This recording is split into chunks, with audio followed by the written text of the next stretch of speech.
ザクとは違うんだよ。グフは。グフ is deformment from ザク。これちょっと応用してみましょう。その前に。ホンダ車ということで、フィット is deformment from フィットシャトル。割と簡単かなって感じで、もう一度言ってみましょう。ザクとは違うんだよ、グフは。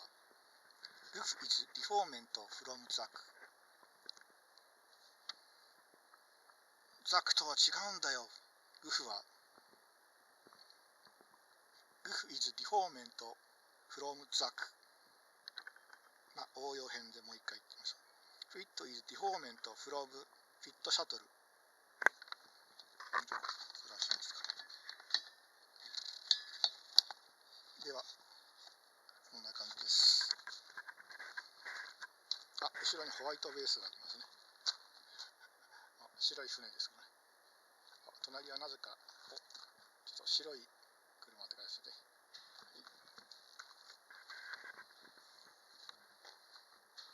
フィット is deformment from フィットシャトル。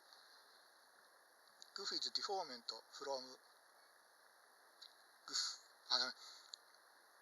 グフ is deformment from ザク。ザクとは違うんだよ、グフはですね。青い車の前でちょっとやってみました。では、失礼します。